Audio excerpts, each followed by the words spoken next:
Hey guys, all right, welcome to today's episode of Weight Loss and Wellness Over 40 with me, your host, Stacey Smith. So today we are going to be talking about something that is asked a lot, which is simply why do we gain weight in perimenopause and menopause? Like, why does that happen? And I'm going to share with you really quickly my own story if you don't already know it. So I had my own weight issues for years and years and years. Couldn't figure it out. Did every diet you can think of, the cleanses, the fasting, the crazy workouts, like everything. Couldn't get my weight under control, up and down 50 pounds the whole time. Finally decided to figure it out by getting to the root of the issue. I went back to school in 2006 to study nutrition for myself, basically to figure it out for myself, which I effectively did. And I figured out the science behind it and how to have food work with our body, not against it, by starving, essentially. And fell in love with it, did it for myself, and have been doing the same with my clients ever since, so almost 20 years. Now, last year, when I maintained my weight pretty much seamlessly for all those years, last year when I turned 50, out of nowhere, I started getting a fluffy belly, right? So a little bit of fluff around my belly. I couldn't understand why. So I dug a little deeper, understood, okay, with these hormonal fluctuations, that's why I have to change this, this, and this. Made a few changes, and in no time, the fat came right off my belly and trimmed it right down. And so now I'm teaching other women specifically the same thing because I understand the frustration. The things we did in our 20s and 30s to lose weight no longer are working. And so women are feeling like they're broken. They're thinking it's never going to happen and nothing's going to work for them. And that's simply not the case. It's just having a basic understanding of what's happening. I mean, our hormones are changing. It's just a fact of life. It will happen to every woman at some point. And then when we have a basic understanding of it, we just learn to work with these changing hormones, not against them. So in the most basic sense, what's happening? Well, our estrogen and progesterone are starting to decline. With that, our cortisol, our stress hormone, is starting to increase. And that stress hormone is famously known for putting weight right on the belly, that menopause belly. So the intermittent fasting we used to do can make it worse. The severe calorie restriction we used to do can make it worse. Cutting out carbs can make it worse. And this is why you're feeling frustrated, because these are the things that used to get results, right? And they're no longer getting results. So you think, okay, it's inevitable. Or people will tell you, oh, it's just with age. This is what happens with age. No, it doesn't need to. So one of the things we're going to address today is a popular one, and that is calorie restriction. So I would argue that calorie restrictive and calorie deficit model never worked. I would argue that, and that's against the mainstream, and I know that. But hear me out. If the calorie deficit model worked, let's first describe what it is if you're not familiar with it. A calorie deficit model makes sense in theory, which is why I know a lot of people subscribe to it. A calorie deficit model basically means that you intake less calories in the form of food than you burn off. So you want to create a deficit. You want to burn off more than you intake. And so then your body is going to start burning fat instead of food because there's not enough food to make up the difference, right? It makes sense in theory, so I get that. However, I would argue it never actually worked, because I want you to think about this for a second in your own situation. Have you ever been on a calorie deficit diet in your life before? Most people will say yes to this question. And most people will also say they've been on many of them. What this means is, if it worked, we'd only ever have to go on one, right? And we would lose that weight and we would keep it off. That would make it an effective form of losing weight.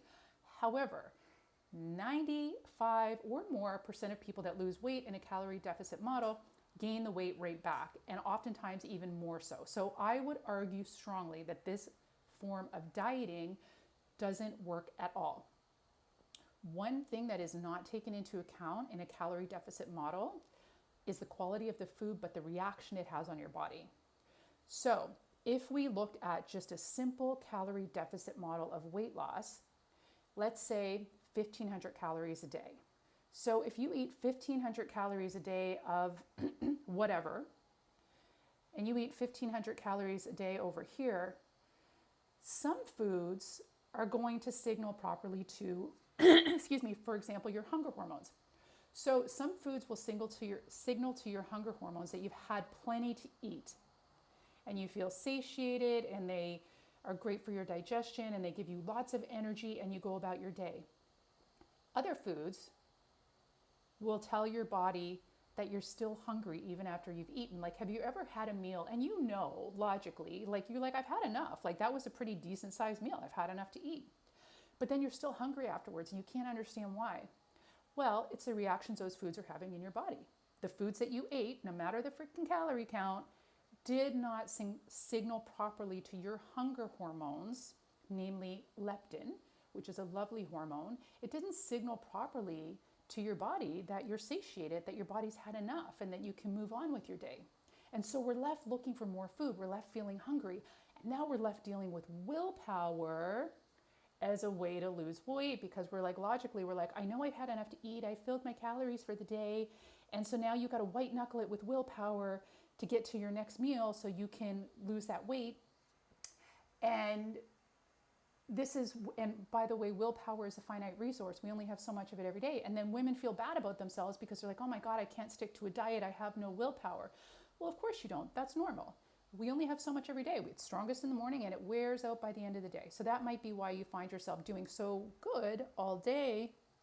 And then by the time you get home from work, you're like, throw it out the window and you're starving and you're having cravings and you just eat a bunch of food too much and then you blow your diet for the day. Does that make sense? Sound familiar?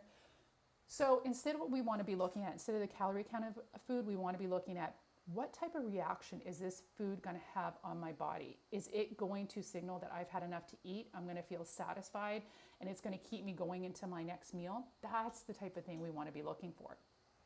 All right.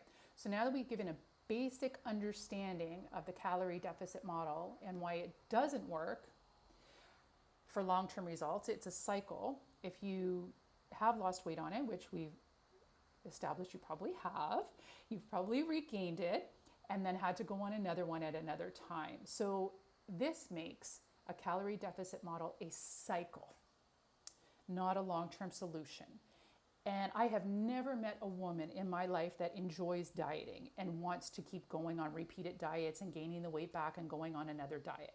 Nobody would want to do that. That will make you miserable. You don't go on a diet with the sole purpose of being miserable and then regaining the weight, only have to go on another diet again. So, basic understanding of the calorie deficit model, why it doesn't really work. Now, let's relate that to perimenopause and menopause. So now we've done it. We've done the cycles of calorie restriction and they worked, but they didn't because we gained the weight back. So now we're over 40 and our hormones are changing and we're gaining some weight.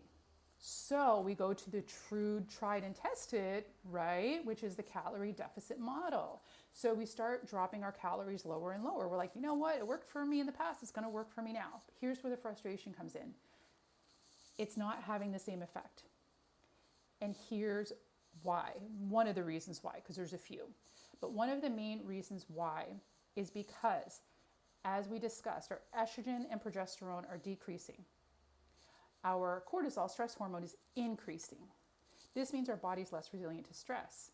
A calorie-restricted diet, and especially repeated calorie-restricted diets, are viewed by the body as stressors. So what does this mean? You're stressing your body out by going on calorie-restricted diets. So your body, of course, releases more cortisol, which is a stress hormone, which puts fat on the belly. And now we're stuck in this loop, like thinking nothing works because you're doing what you did before. It worked before for short term and it's not working now. So you're thinking, this is inevitable. I'm going to be stuck with this weight. It's part of getting older. It's not meant for me. And that's simply not true. So instead of doing repeated calorie restricted diets, which are not going to work and in fact make it harder for you, What we want to be doing instead is nourishing our body properly with what it needs. We want to protect things like our gut health, our hunger hormones, our other hormones. These are the things we want to be doing. We want to be helping with our inflammation, with our digestion. And I know it sounds confusing and like it's so much right now, but it's simple strategy. It's not restriction. And I think that's one of the important things as we get to this age and you feel frustrated that nothing's working. It's not that your body is broken, it's just that it requires a certain strategy to work with the changing hormones at this time. And in fact, you could be eating more food and giving your body what it needs and allowing your body to release that excess weight. Does that make sense?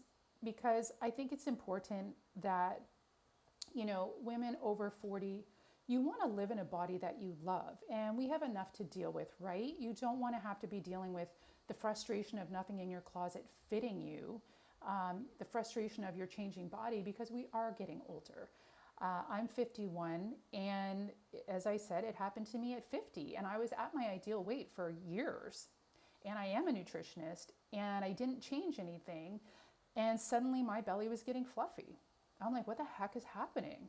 And so that's when I dove deeper. I'm like, okay, this, and this, let's just change a couple things and work with this. So instead of intuitively eating, which is what I had been doing for years, I made some minor adjustments to what I had been doing and was able to effectively get the weight off my belly in a pretty short amount of time. Now, keep in mind, I was doing a lot of things right as well, which is why it worked rather quickly for me. So what I would like to do, if this is something you want to know more about, I talk all things weight loss and wellness for women over 40, women in perimenopause and menopause, because this is our time to shine.